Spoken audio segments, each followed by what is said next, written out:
As we so often say on this podcast, digital signage seems to be everywhere you look, from retail spaces and environments to college campuses, hospitals, corporate hubs and offices, and even manufacturing floors.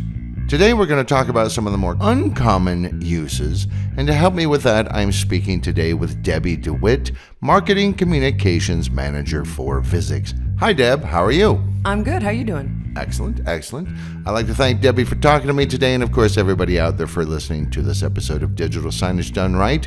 You can review us on IMDb, you can subscribe to the podcast, and you can follow along with a transcript on the Visix website. Whether you're using digital signage or not, our podcast gives you practical tips for communications and content to better engage your audience. I'm Derek DeWitt. Welcome to Digital Signage Done Right. The most common thing that one might see on digital signs is some kind of message, whether it's, hey, there's a meeting or a town hall, or hey, don't forget to sign up for the 401k, or things like this. All kinds of different messages for all kinds of different reasons.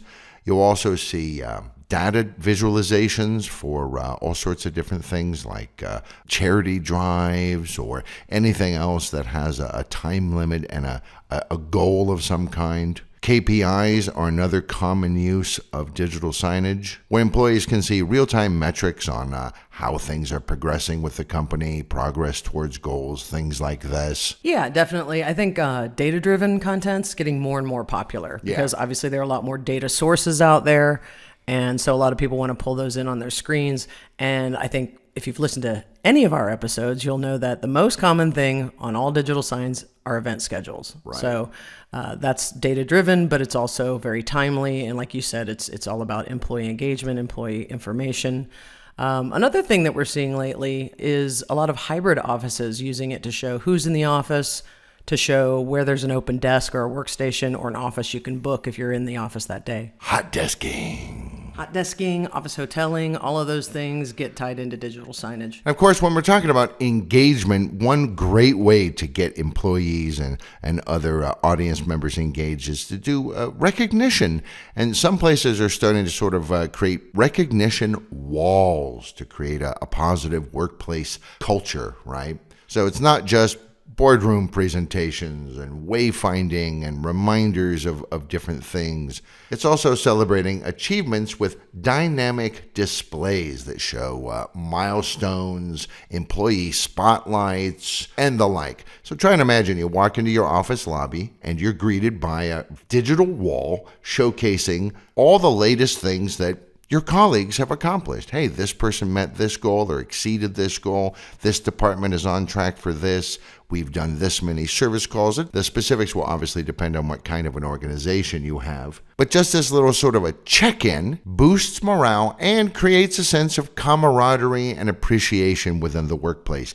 Even when you're seeing stuff that isn't about your team or your department, it still kind of helps knit everybody together into a cohesive whole. And they're not always limited to just achievements either. You can have interactive elements like employees can share their own success stories or nominate peers for commendable efforts. The result often is a visually stunning testament to the collective success of the team. And as I said, it reinforces this really positive company culture. And this is especially true, I think, as Deb mentioned, when we have a hybrid office scenario where people aren't there 5 days a week. So it gives them a chance to feel like they didn't miss out on anything. Yeah, definitely. It keeps people connected or feeling connected. If you wanted to make it interactive, letting somebody actually use a template to just do a shout out, you could actually have that right there on an interactive screen. Or of course, if it's through the software, they can do it at their desktop or phone. But I would say also, like we talk about this a lot for corporate, but a lot of schools do this. They spotlight teachers and students. Obviously, a lot of clubs and teams have achievements.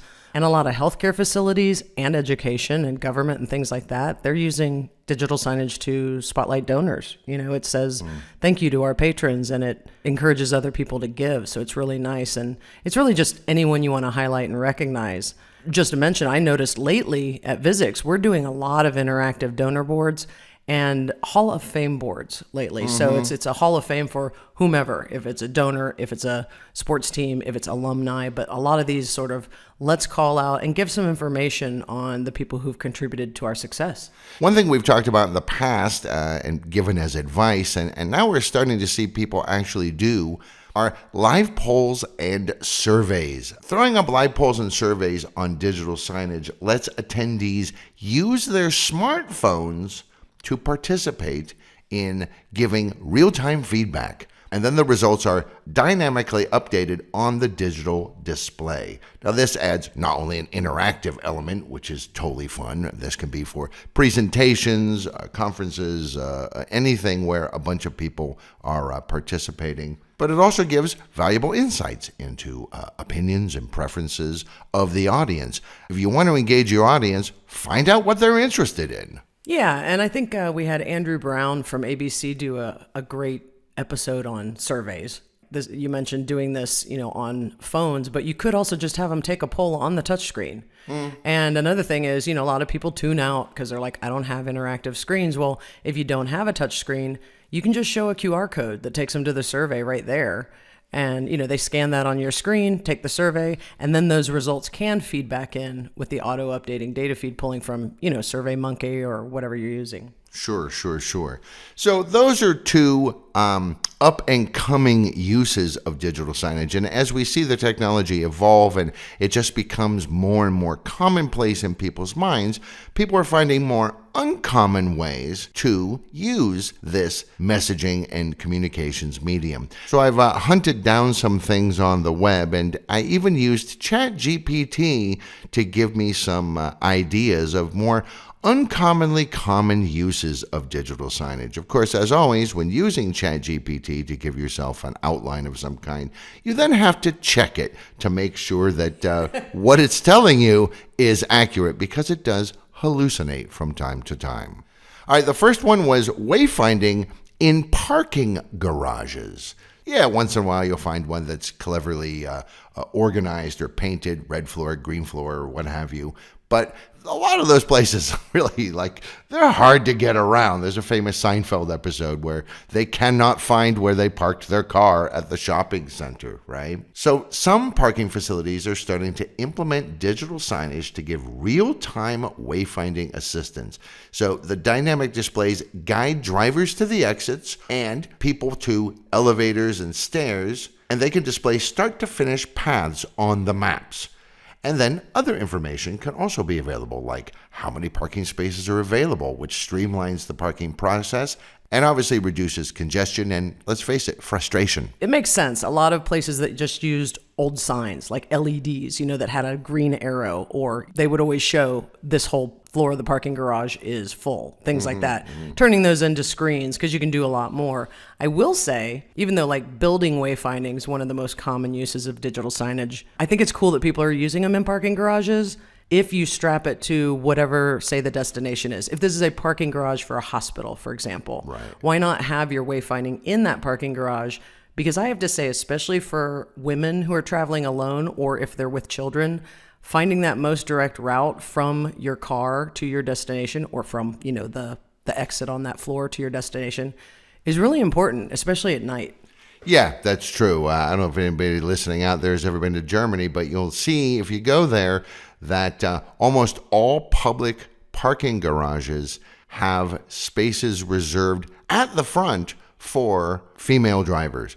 Not because they're weak or anything silly like that, just because it's safer, you know? Yeah, they usually put them near exits, near sunlight, so that you can basically get out quickly. It'd be really nice, though, that, okay, once I go through that exit door or go up those stairs and I'm out on the street or I'm on some path, what's next? Yeah, and I also think it's a really interesting point that you make with people with children. You, personally, might be okay with wandering around for 15 minutes, but, that 6-year-old, they're not going to be too into that. Little Timmy's a nightmare. Yeah, right. He needs ice cream now. Another thing ChatGPT came up with was sort of an extension of the menu board, which is when you have basically a digital menu Instead of paper menus, you've got screens up on the walls that are showing what's available in that particular restaurant. Could be a fast food place. Obviously, it's not going to be, your high-end $80 steak place is probably not going to do this, but plenty of other places this is appropriate for, and they can be interactive and they can have all kinds of information. But now we're starting to see a revolution in something that is being called smart restaurants. So try and imagine the restaurant not only has their menu offerings for the day, but it also showcases great images of the dishes, and it updates in real time so it can show daily specials, it can show promotions, it can show chef recommendations, and it can tie into the inventory system as well. So as you run out of a particular item, it just drops off automatically from the menu so people don't get frustrated when they say, I want that, and we don't have that. Also, you can day part for different times of the day, different days of the week, different seasons, and so on. This gives a flexible approach to showcasing your culinary offerings. So, for example, a coffee shop might highlight iced beverages on hot days during the summer, and in the winter, hot chocolate and other hot drinks that will warm you right up. The result is that you get a menu that's not just visually enticing, but it also is adaptive and almost anticipates the diner's desires. Yeah, and I think we're seeing a lot of this being done already. I mean, we know most fast food places now, you walk in, you order on screen, you pick it up at the counter, but certainly this can be adapted. Maybe it's never going to be, like you said, really high end, but it can be adapted to things like, what if I order it and then go to a table, and it gets delivered there as opposed to picking it up at a counter. Some of the other things we're seeing, showing nutritional information, super important. Allergy information, a lot of this is even required by a lot of the states. I was thinking too, while you were talking about seasonal things, sustainability and things like that are very important to consumers. So you could advertise where you're sourcing your ingredients, where you're getting your food.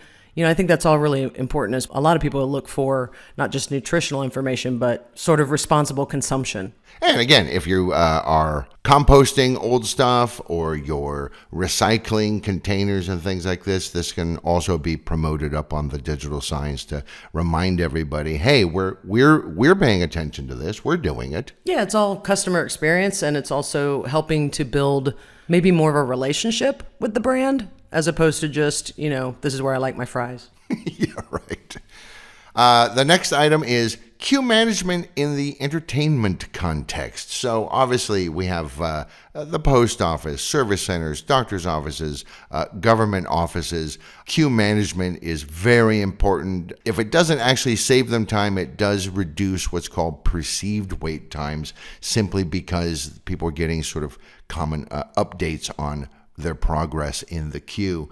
But it can be way more than just that. Like you said with parking garages, in the old days when it's just an LED screens, well, you're kind of limited. All we can do is show these numbers and maybe an arrow. But with a digital sign, well, you can put anything up there. So while people are waiting, you can show news, you can show educational content. You can go a little further and make it more fun, like for showing up trivia, and it can be trivia about that specific place or organization. I think you should gamify your queue management, where like if you're putting up queue numbers, you actually have some gamification that like once an hour somebody gets a reward of going to the front of the queue. Like, actually, that would be fantastic. Right? Take our quick survey, like one question, 2 question survey, and you might get jumped to the front of the queue. Gamify anywhere you can. Oh, that's for sure. Yeah. And, if you have interactive screens, you can also have interactive games on there. This is especially something that is useful in an environment, say, like a hospital, where you might be waiting for quite a while, and you might have kids with you. And, they get bored pretty quick. So, hey, go do the penguin on the iceberg game over there on the sign. I always say, even if you don't have touch screens, putting something on your signs other than CNN can help the visitor experience. Nothing against CNN, but, especially somewhere like you said, a hospital or like a doctor's office, you're trying to lower the stress. So maybe Fox News or some other news station isn't the best.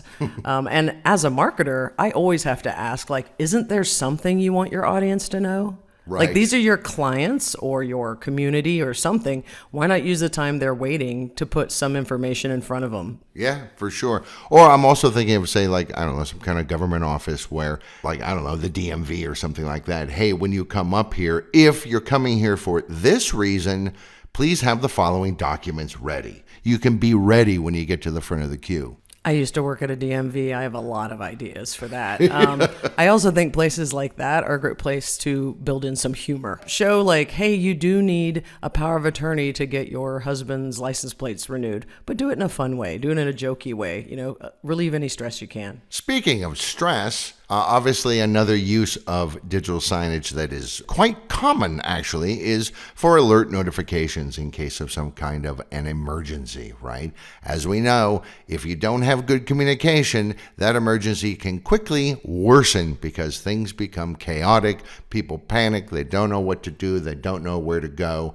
Digital signage has been a critical component of emergency messaging systems for a while. You get real-time updates and guidance to the audience. Where should they go? What should they be doing? What should they not be doing? Like, hey, it's a fire. Don't touch the hot door handle, things like this. Don't use the elevators. Don't use the elevators, right? And again, these don't have to just be static messages. They can integrate with sensors and external data sources, and this gives you a dynamic, context-aware information stream. So, for example, let's say there's a natural disaster, I don't know, a tornado. Digital signage can display the evacuation routes, emergency contact numbers, live updates. All of these things can help ensure the well-being of people in the affected area and minimize stress and panic and injury. Our digital signage software has an alert app that's triggered by what's called Common Alerting Protocol, CAP, and it lets you set up different alert, notices, and then whatever the CAP trigger is tells it what to put on screen. But I will say, the biggest thing here, whether it's digital signage or not, is you need a crisis communications plan well in advance. Yeah, for sure. Plan, and then test. Yeah. Run some drills. Why not? There's no harm in running drills. I think educators have been doing this for decades. We've all done fire drills as kids and stuff like that. And I think corporate and government offices and manufacturing plants, all of those people are starting to really do this if they're not already. Yeah, that's for sure.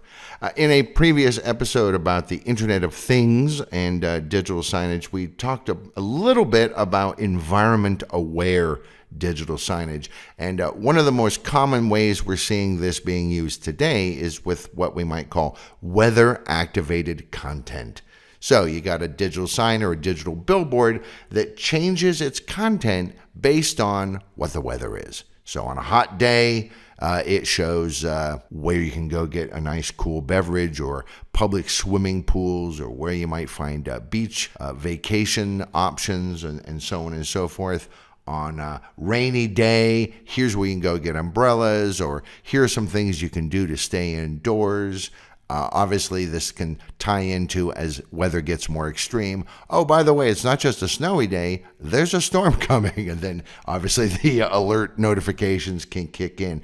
This is an adaptive content approach that really, I think, helps make digital signage much more relevant and much more engaging. It's really about what's going on here and now. Yeah, everybody wants to know, what's the weather like? What's the weather going to be tomorrow? The number one conversation in Great Britain. Yeah. I mean, weather is one of the most common uses of digital signage next to event schedules. I think every single one of our clients use weather, show weather, at least current, if not the forecast. And we already have an episode, and we've done some white papers and things where we recommend using seasonal themes because it just makes your content feel more relevant, more up to date, more timely. But also using data-triggered text, data-triggered artwork and backgrounds, which our product does, you can actually automate screen changes based on the weather data. So say the temperature is a certain amount and the forecast is sunny, your background is a blue sky, with sun. The icons are different, obviously. But also, if it is raining, and depending on how hard it's raining, you can have an animated background, just showing some sprinkles. You can have lightning flashes, things like that. Torrential downpour. You actually can, because, people looking at those screens would be like, oh, I've been in the office all day. I had no idea that there's a thunderstorm outside because I'm in a cubicle. If the weather suddenly gets really extreme out there, you might also tie into traffic feeds and current traffic data as well, because, if it's raining or snowing or blustery out there, it's going to affect commutes. Yeah, and we've talked a lot about, like you said, a campus or anywhere that has like buses or a bus transit system, being able to see, hey, why don't I wait inside because the next bus isn't for 8 minutes? And, if it's raining really hard, expect delays. One place we see digital signage really being used in a number of different ways is university campuses. The offerings are so diverse, the audience is so diverse, because you got your students and you got different students in different years and different disciplines, so they have different interests and needs. You got staff and faculty, you got visitors, you have the general public, so there's a lot going on there. We're now starting to see interactive learning hubs, a new way to use digital signage to further the goals of education. So try and imagine you go into the library and you see one of these hubs powered by dynamic digital displays that go way beyond static information. So you get like an immersive learning experience. Information is presented through sort of a gamified method, presenting the information and then kind of quizzing people. Hey, this is the video you just saw, or these are the slides you just saw, or messages you just saw. How much did you retain?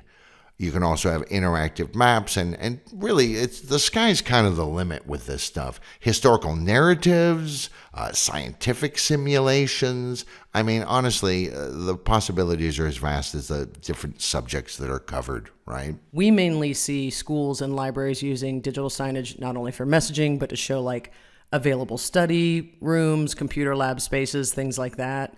I see more of what you're talking about, timelines and that kind of thing at a museum. Yeah, I think in environments like that, we're going to see that this is a much more common use of digital signage. Speaking of museums and, yes, even art galleries, right? Traditional art, we all know what it is. You get your painting, your sculptures, your drawings, and so on.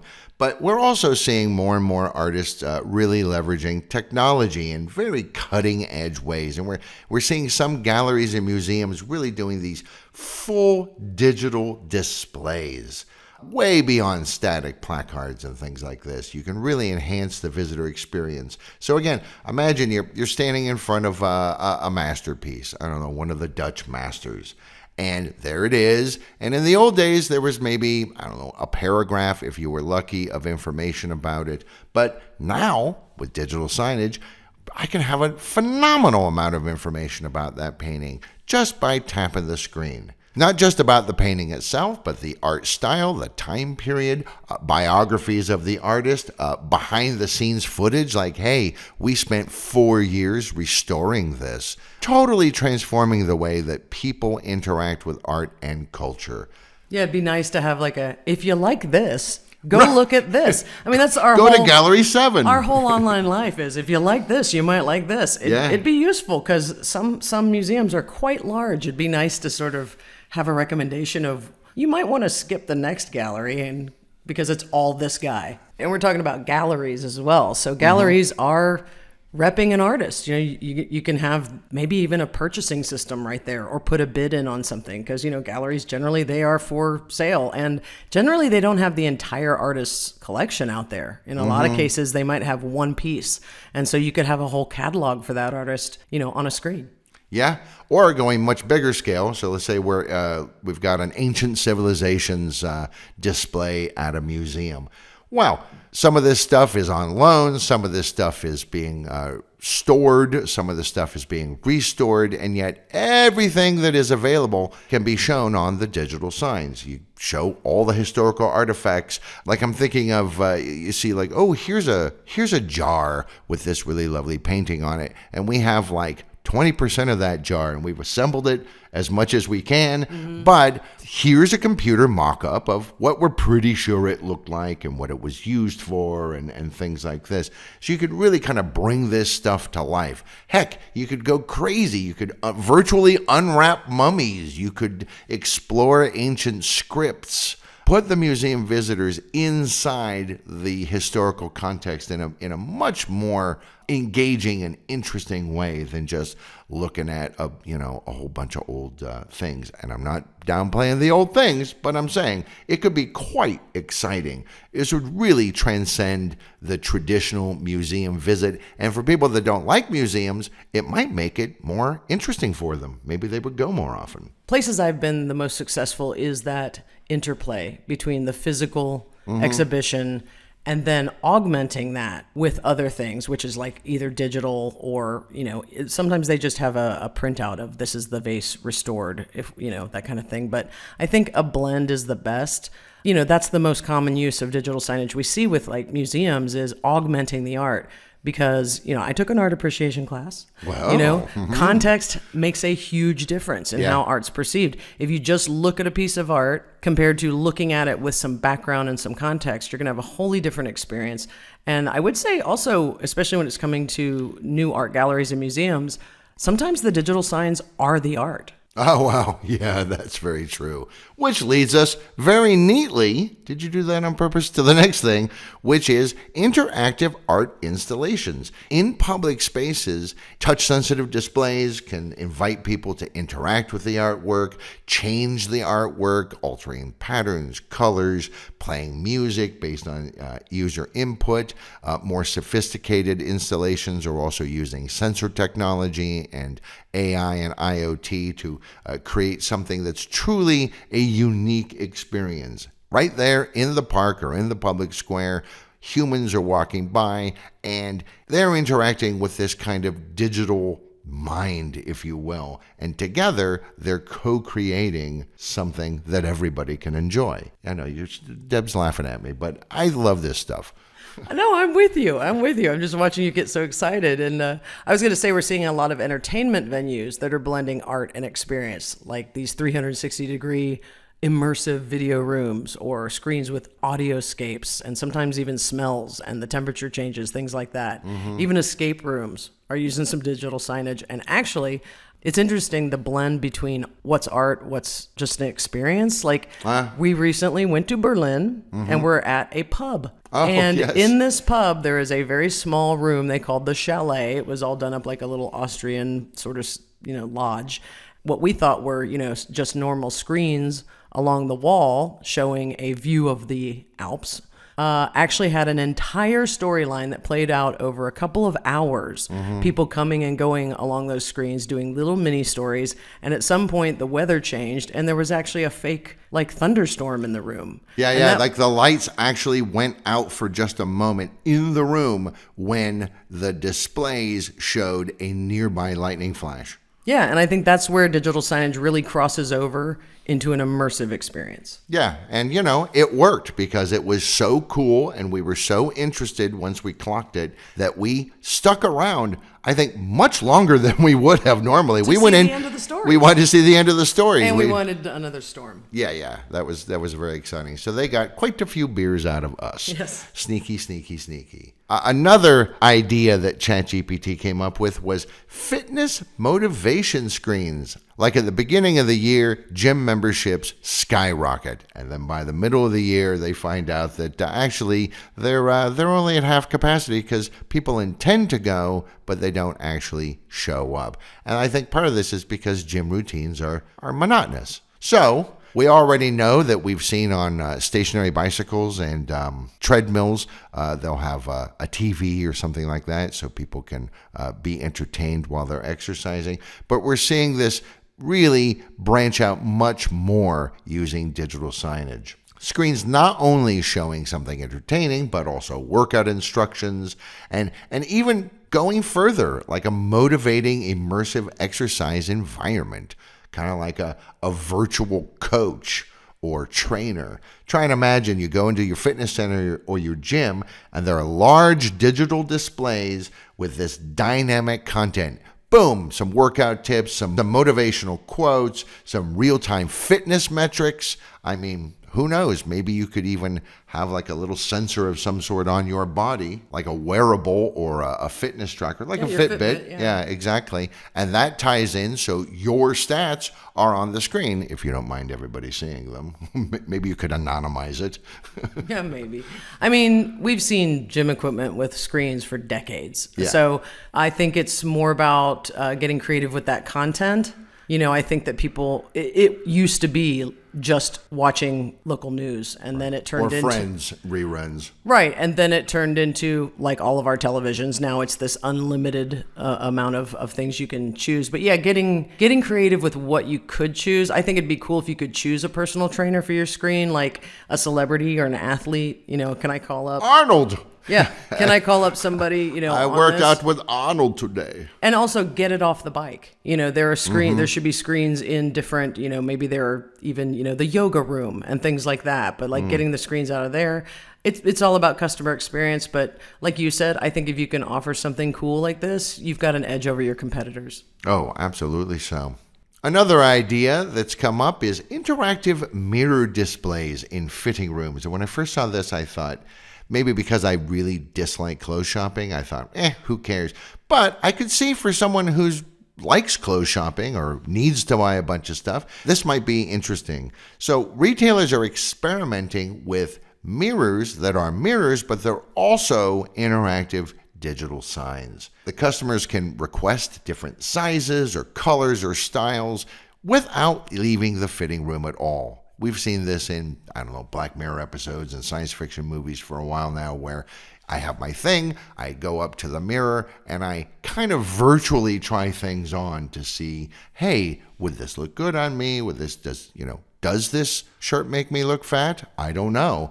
Now I can see. And then you can see if they have in stock something your size, and so on and so forth. Also, style tips, accessory suggestions, just about anything. It's an augmented reality mirror. Yeah, I mean, I want it. I want it right now. I think right now what they're experimenting with is, you know, when you say you can request a different size or color, obviously a person has to go get that for you and bring it to you. But that's nice. Anyone who's ever been stuck in a changing room, you know, and I've got 17 things to try on and I just need this one size up. Sweating. I'm not. Yeah, I don't sweat. But a lot of people have probably already seen mirrors with screens in them. They're showing up just in like bathrooms of restaurants and things like that. So it's building on that theme.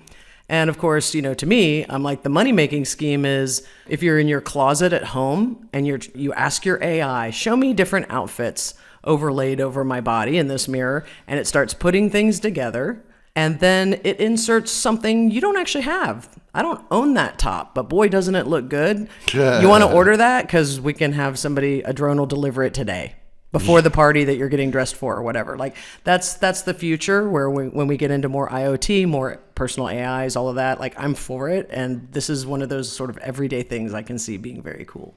So that is the end of my list of common uses of digital signage and uncommon uses of digital signage that might become more common. These all really demonstrate the adaptability of the technology in various settings. These showcase its potential to innovate and honestly redefine experiences across diverse industry. As the technology continues to evolve, we can anticipate, I think, even more unconventional and creative applications that really leverage the capabilities of digital displays in unexpected ways. Yeah, and I think, as we mentioned a couple of times, AI is the game changer. Yeah. A lot of what we talk about for uses of digital signage it's just about how creative can you be.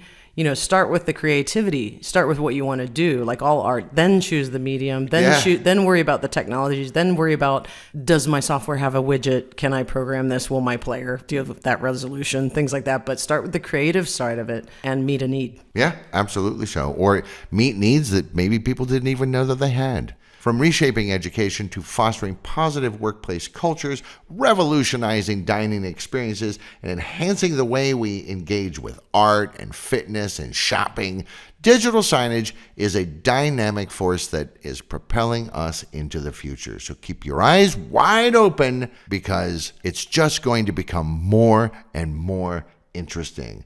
The power of digital signage is that it's no longer just a tool. It's a canvas of endless possibilities waiting to be explored. I'd like to thank you all for listening to this episode of Digital Signage Done Right. I'd like to thank Deb for talking to me today. Thanks for chatting about what is here and what is coming in digital signage. Even though some of it sounds offbeat, I think we're going to see this stuff happen more and more. Yeah, and faster and faster. Yeah. Here's to the exciting and ever-evolving world of digital signage, and thank you for listening to the podcast. I remind you again that you can follow along with a transcript on the Visix website, where there are also lots of helpful links.